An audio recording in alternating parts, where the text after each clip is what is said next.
Na Vysočině žil spisovatel, též tulák pijan, místní bard.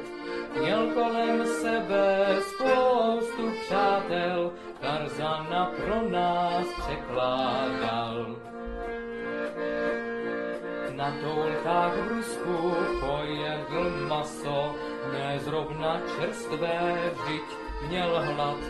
Však díky tomu získal kámošku, malou tasemnici na pořád. Tak spolu žili celé roky, ona v něm rostla, on strádal.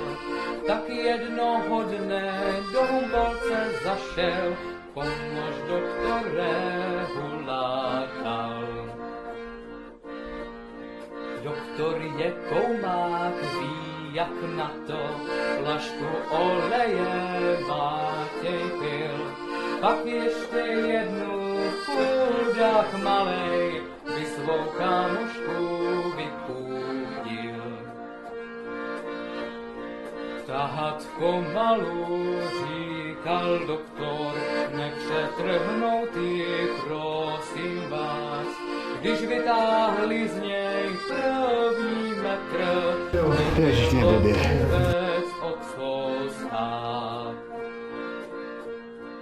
Prvnímu, druhý i třetí metr Matěj měl toho právě dost. Jenže pak ani konec nebyl, ještě že měli celou noc. Když čtvrtý metr vytáhli celý, zas konec nebyl, bohužel. Tahejte dále, říkal doktor, Matěj už zbytek neviděl. Kurva, bětka je furt... Počkej, to je chůze, to je chůze! Teď já jsem říkal, že kýjožopry byly. Chůze se nesmí, může? Může, nesmí se poblít. Pátému šestý přibyl metr a k němu sedmý poslední.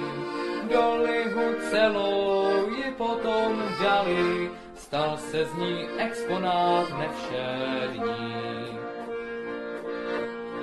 Zdeněk Matěj Kuděj, pásemnice, 7 metrů dlouhá, psáno jest, kde jaký žáček se jí děsil, když v kabinetu mýval trest.